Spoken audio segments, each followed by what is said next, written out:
companies set up in Indonesia. Just recently, we have Agri Products Nusantara, and we have Agri Pro Tridaya Nusantara. So, what are your sustainability programs? So we are partnering up with ICCO. We are financed by ICCO to scale up our farmers base in Halmahera, in North Moluccas, and it involves capacity building program, quality enhancement of the nutmeg, and a certification program. So that's in short. How will this help the farmers to scale up?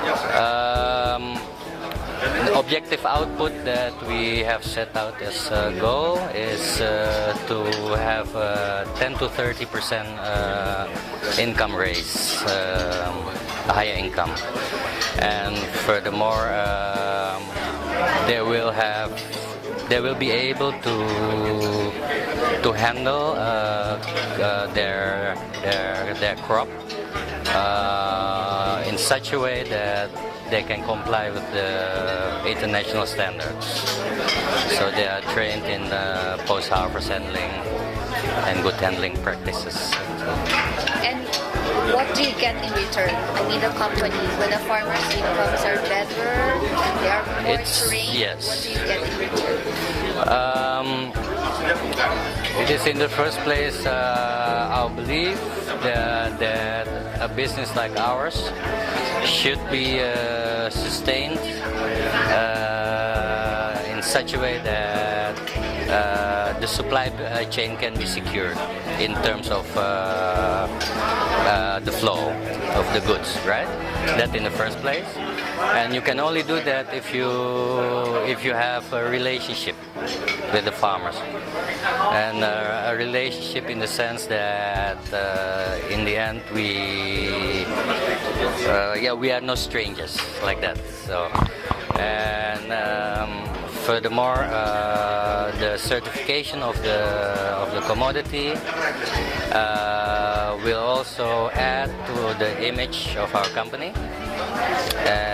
It will have, let's say,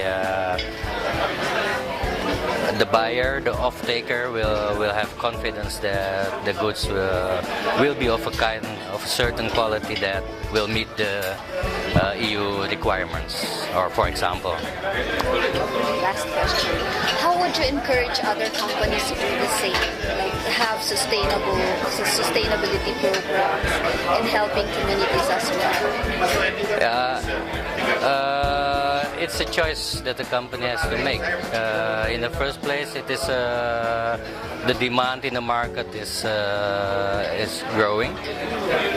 The awareness in European countries or American countries concerning sustainable production is growing. So if a company wants to survive in the next decade, they have to go green. So they have to go, yeah. And going green also involves human rights. Yes, it's as I said in the conference, it's ingrained in the principles of the sustainability standard. So it's not only, well, we have heard also that there's no child labor, that there are a certain level of wages for workers. There are no gender discrimination. So that is all audited in the certification program and annually.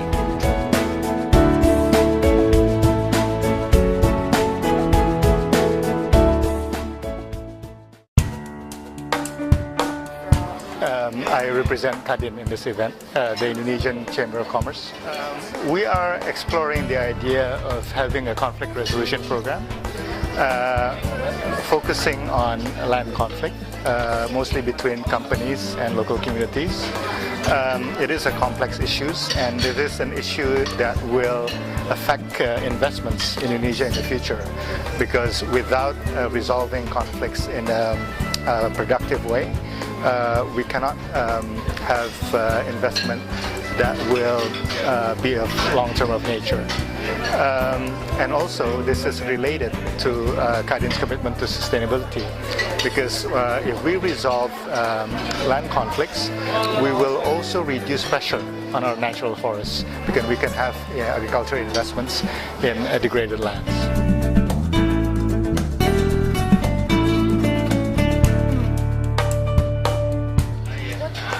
Positive impacts of resolving conflicts in businesses? The positive impact is that there will be a certainty of business. As I mentioned in my talk, if we have conflicts that is not resolved, it could result in delay in investments, delay in implementing projects, and of course for companies that means it's cost, because there's opportunity costs, but there's also costs that later will affect our reputational costs. So things like that we can avoid, and if we have a systematic approach in trying to mitigate conflict, even prevent it from the beginning, I think it will be better for all stakeholders, and it will be better for business, so we can continue to provide jobs to local communities and work productively with all stakeholders.